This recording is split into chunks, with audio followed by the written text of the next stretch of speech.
Hello dear, good morning to all of you.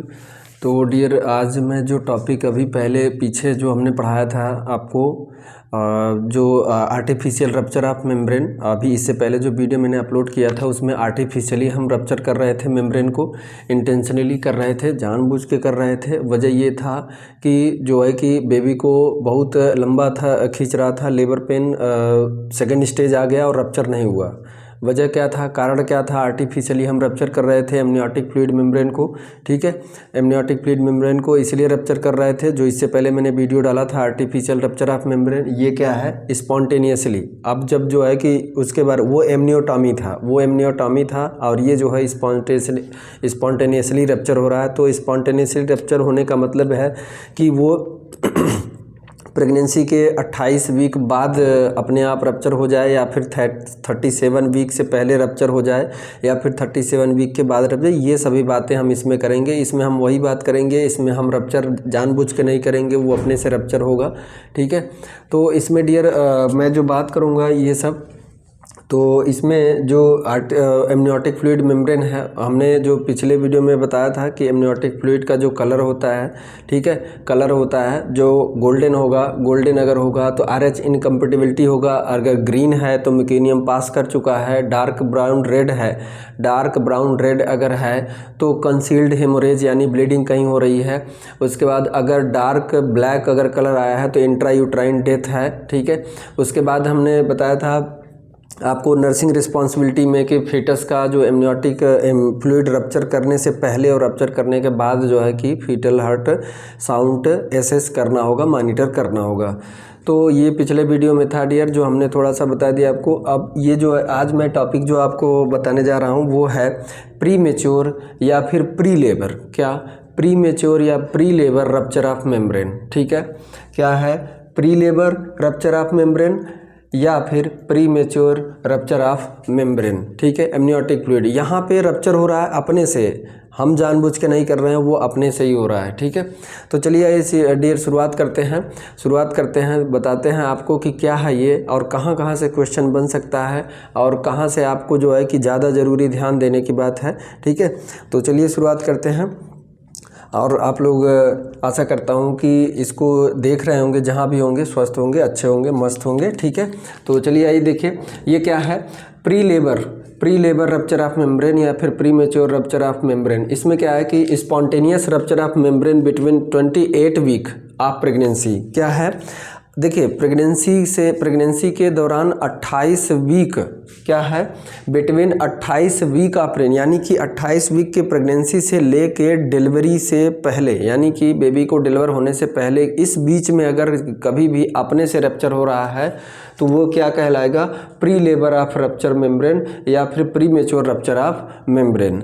अब देखिए इसमें भी कई कैटेगरी है। कैटेगरी यह है कि अगर 37 वीक से पहले रप्चर हुआ तो pre mature rupture of membrane, ठीक है। अगर 37 वीक के बाद हुआ तो टर्म रप्चर, ठीक है, टर्म रप्चर हो गया। 24 आवर्स बिफोर डिलीवरी, अगर डिलीवरी से 24 घंटे पहले ही रप्चर हो गया तो उसे क्या कहेंगे? प्रोलॉन्ग लेबर रप्चर, ठीक है। यानी डिलीवरी होने से, बेबी को डिलीवर होने से पहले ही 24 घंटे पहले ही रप्चर हो चुका था। डिलीवर तब हुआ, 24 घंटे बाद डिलीवर हुआ, ठीक है। जबकि रप्चर होने के आधे घंटे के अंदर हो जाना चाहिए, डिलीवर हो जाना चाहिए, लेकिन ऐसा हुआ कि 24 घंटा ले लिया, यानी कि 24 घंटे पहले ही मेम्ब्रेन रप्चर हो गया था, ठीक है। इससे पहले अगर वीडियो वाले उसमें देखिएगा डियर, मैं उसको लिंक भी आपको दे दूंगा इस वीडियो में, नीचे डिस्क्रिप्शन बॉक्स में मैं आपको लिंक उसका दे दूंगा। उसको देखने के बाद इसको देखिएगा तो ज़्यादा समझ में आएगा, ठीक है। अब इसका कारण क्या है? कारण क्या है? पॉलीहाइड्रोमिनियाज, ठीक है। पॉलीहाइड्रोमिनियाज अपने आप फूटा इसलिए क्योंकि एमनियोटिक फ्लूइड की मात्रा ज़्यादा थी, ठीक है। एमनियोटिक फ्लूइड इंडेक्स जो है कि अल्ट्रासाउंड करेंगे तो एमनियोटिक फ्लूइड इंडेक्स होता है, उसमें देखेंगे तो आपको पता चल जाएगा कि एमनियोटिक फ्लूइड का मात्रा ज़्यादा है। तो पॉलीहाइड्रोमिनियाज के केस में अगर ऐसा हो, ठीक है। देखिए दो तरीके का होता है, पॉलीहाइड्रोमिनियाज और ओलिगोहाइड्रोमिनियाज, ठीक है। 200 ml से कम है, 200 ml से कम है तो क्या कहलाएगा? ठीक है, ओलिगोहाइड्रोमिनियाज। और 500 ml से ज़्यादा है तो क्या कहलाएगा? पॉलीहाइड्रोमिनियाज, ठीक है। तो ये डियर जो है कि मल्टीपल प्रेगनेंसी, अगर कारण ये भी हो सकता है कि मल्टीपल प्रेगनेंसी, ठीक है, इन्फेक्शन कभी कभी इंट्रा यूट्राइन या जेनिटल ट्रैक्ट इन्फेक्शन जीआईटी के कारण भी अपने आप रप्चर हो जाता है, इन्फेक्शन के कारण भी, या फिर इंक्रीज फ्रेजिबिलिटी यानी कि थिनिंग, यानी जो मेम्ब्रेन था, मेम्ब्रेन जो है कि वो थिन हो गया, उसकी वजह से फट गया। ठीक है, कॉम्प्लिकेशन इसके आप अपने आप स्वतः अगर वो स्वयं जो है कि फीमेल को पता नहीं और वो रप्चर हो गया और उसके थ्रू बाहर आने लगा तो उसके कॉम्प्लिकेशन क्या हो सकते हैं? रिस्क ऑफ कार्ड प्रोलैप्स, अभी लेबर भी नहीं स्टार्ट हुआ, यानी कि 28 वीक से लेके 37 वीक में, मान लीजिए 30 वीक पे फूट गया, अगर 32 वीक पे हो गया, 35, 34, मतलब इस बीच में अगर हो गया तो अभी डिलीवरी भी नहीं करा सकते हैं। लेकिन अगर ऐसा केस आ गया तो डिलीवरी कराना मस्ट हो जाता है, ज़रूरी हो जाता है। डिलीवर करा के उसको बाहर निकालिए बच्चे को, क्योंकि 28 वीक यानी कि 7 मंथ बाद भी बच्चा क्या सर्वाइव कर जाएगा, तो उसको सर्वाइव कर सकते हैं, उसको डिलीवरी करा के बच्चे को बचा सकते हैं और हो सकता है। ठीक है, तो इसमें अगर रप्चर हो गया अपने आप तो रिस्क ऑफ कार्ड प्रोलैप्स के बारे में पिछली वीडियो में हमने बता दिया आपको। इंट्रा यूट्राइन इन्फेक्शन हो सकता है, यूट्रस में इन्फेक्शन हो सकता है, ड्राई आर प्रोलॉन्ग लेबर हो सकता है, यानी कि लेबर बहुत लंबा खिंच सकता है, यानी कि लेबर पेन स्टार्ट हो रहा है लेकिन बेबी डिलीवर नहीं हो रहा है। फीटल डिस्ट्रेस यानी रेस्पिरेटरी डिस्ट्रेस सिंड्रोम, यानी बच्चे को फीटल डिस्ट्रेस होगा और मेकोनियम वहीं पे पास कर देगा और बच्चे की डेथ भी हो सकती है। ठीक है, तो ऑल ओवर ये डियर आपको pre labour rupture of membrane था।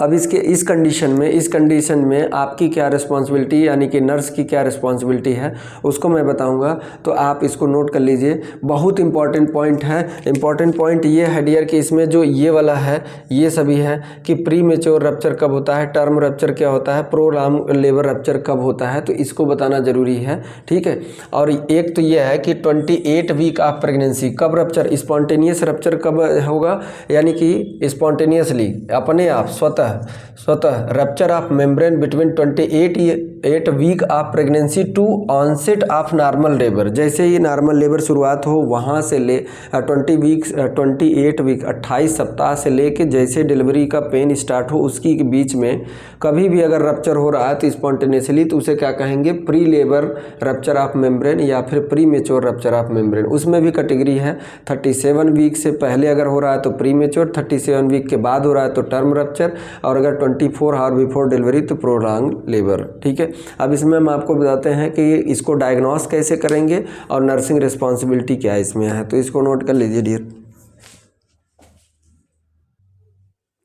तो देखिए डियर, इसमें डायग्नोस कैसे करेंगे इसको। ठीक है, स्पॉन्टेनियस रप्चर ऑफ मेम्ब्रेन, इसको जो है डायग्नोसिस क्या है, डायग्नोसिस करना होगा तो सीधा सिंपल सा तरीका है, आप जो है कि इसको देख लीजिए कि इसमें डायग्नोस कैसे करना है। तो डायग्नोस करना होगा तो जो वेजाइनल सिक्रीशन आ रहा है, उस सिक्रीशन में वाटरी डिस्चार्ज कैसा होगा, वाटरी डिस्चार्ज फ्रॉम वेजाइना से वाटरी डिस्चार्ज होगा। अभी मैं इसका ये भी बता रहा हूँ कि वाटरी डिस्चार्ज आ रहा है तो पता नहीं कि वही है, एमनियोटिक फ्लूइड ही है या और कुछ है। ठीक है, तो उसका भी बता रहा हूँ। पॉजिटिव नाइट्रोजन टेस्ट, ठीक है, पॉजिटिव नाइट्रोजन, ये एक नाइट्रोजन टेस्ट होता है। ये टेस्ट इसलिए किया जाता है कि पता लगाया जा सके कि जो फ्लूइड से बाहर आ रहा है उसका वो एमनियोटिक फ्लूइड ही है या और कुछ है। ठीक है, तो उसके लिए जो है कि ये नाइट्रोजन टेस्ट करते हैं। नाइट्रोजन टेस्ट जो करते हैं किस लिए, use to determine pH of amniotic fluid. क्या है, एमनियोटिक फ्लूइड का पीएच पता लगाने के लिए नाइट्रोजन टेस्ट करते हैं। ठीक है, नाइट्रोजन टेस्ट, इसमें एक स्ट्रिप होता है, स्ट्रिप को जो सिक्रीशन आ रहा है उसी स्ट्रिप पर रखने के बाद स्ट्रिप का कलर अगर येलो हो जाए तो वो पॉजिटिव टेस्ट है, यानी कि जो सिक्रीशन बाहर आ रहा है उसमें क्या है, एमनियोटिक फ्लूइड ही है, यानी कि कहीं ना कहीं जो है कि मेम्ब्रेन ही रप्चर हुआ है। ठीक है, तो ये डायग्नोसिस है। और normal pH of amniotic fluid की बात करें तो 7 to 7.5 होता है, यानी अगर आपको क्वेश्चन में अगर ये दे 7 to 7.5 तक तो ये भी दे सकता है, और नहीं तो ये भी कह सकता है कि स्लाइटली एल्कलाइन ये भी बोल सकता है। तो ये हो सकता है, तो ये क्वेश्चन बन सकता है यहाँ से एक normal pH of amniotic fluid, एक तो यहाँ से, और उसके बाद पूछ लिया कि वेजाइनल सिक्रीशन के थ्रू फ्लूइड बाहर आ रहा है, कैसे पता लगाएंगे कि उसमें जो है कि रप्चर ऑफ मेम्ब्रेन, यानी कि मेम्ब्रेन रप्चर हो चुका है। तो इसके लिए क्या है, नाइट्रोजन टेस्ट, या फिर एक और टेस्ट होता है fern test. Fern test. Dear मैं प्रेगनेंसी जब पढ़ा रहा था तो उस टाइम भी आप लोगों को बताया था कि डायग्नोसिस जब प्रेगनेंसी को डायग्नोस करना होता था तो फर्न टेस्ट क्या था। फर्न टेस्ट से जो है कि एमनियोटिक फ्लूइड का जो है कि सिक्रीशन जो है स्लाइड पे लेते थे, ठीक है, स्लाइड पे लेते थे। फर्न टेस्ट ये होता है, स्लाइड पे ये जो वाटरी डिस्चार्ज जो वेजाइना से आ रहा है उस स्लाइड पे ऐसे रखने के बाद इसका स्लाइड प्रिपेयर करने के बाद स्लाइड के अंदर जैसे ही इसको दूसरा स्लाइड लेके ऐसे खींचते हैं तो इसमें एक जो माइक्रोस्कोप से देखने पे, ये देखिए माइक्रोस्कोपिक एग्जामिनेशन है, ये सिंपल एग्जामिनेशन है। नाइट्रोजन जो है कि एक स्ट्रिप आती है, उस स्ट्रिप पे उसको सिक्रीशन को डालिए, अगर येलो हो गया तो यानी कि एमनियोटिक फ्लूइड ही उसमें प्रेजेंट है और वो इंडिकेट ये करता है, शो ये करता है कि रप्चर हो गया है, ठीक है।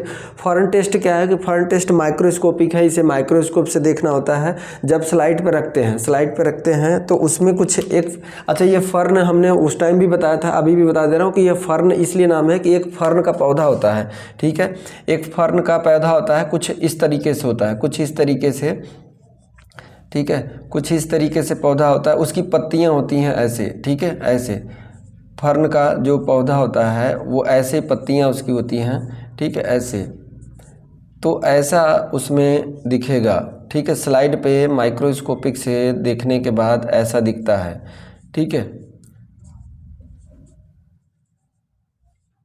ये ऐसे दिखेगा, ऐसे इस पे स्लाइड पे माइक्रोस्कोप से देखेंगे तो ऐसे दिखेगा, फर्न के पत्ते जैसा, फर्न का एक पौधा होता है उसके पत्ते के जैसा ही स्लाइड पे दिखेगा। तो वो भी दिखाता है कि हाँ एमनियोटिक फ्लूइड ही प्रेजेंट है, यानी रप्चर हो चुका है। तो ये डायग्नोसिस है करने का तरीका है, ठीक है। कैसे पता लगाना होगा कि ये आर्टिफिशियल रप्चर हुआ है मेम्ब्रेन या एमनियोटिक फ्लूइड ही है या फिर और कुछ सिक्रीशन है। अब बात करते हैं मैनेजमेंट की। तो मैनेजमेंट करना होगा careful monitoring of the mother and foetus, दोनों का, मदर एंड फीटस का केयरफुल मॉनिटरिंग करना होगा, यानी कि फीटस का हार्ट रेट मेंटेन करना होगा और मदर के वाइटल साइन भी लेते रहना होगा, ठीक है। कंप्लीट बेड रेस्ट लेने के लिए उसको बोलना होगा, अभी एक्टिविटी कोई ना करे वो, ठीक है। अवॉइड वेजाइनल एग्जामिनेशन, और उस दौरान अगर ऐसा हो गया कि रप्चर हो गया मेम्ब्रेन तो उस दौरान क्या करना है, जो पीवी करना बंद कर दिए, पीवी नहीं करना है क्योंकि इन्फेक्शन के चांसेस रिस्क रहता है, इन्फेक्शन बहुत तेज़ी से होगा, तो इसलिए वेजाइनल एग्जामिनेशन यानी कि पीवी बंद कर, पीवी नहीं करना है, ठीक है, पर वेजाइनल एग्जामिनेशन नहीं करना है। अप्लाई स्टेराइल वेजाइनल पैड, यानी कि स्टेराइल पैड जो है कि उसके पेरिनियल एरिया पे अप्लाई करिए। इमीडिएट हॉस्पिटलाइजेशन इज रिक्वायर्ड, यानी कि ऐसे फीमेल्स को जैसे अगर ऐसा दिख रहा है तो उसको तुरंत हॉस्पिटल में एडमिट कराने की ज़रूरत है।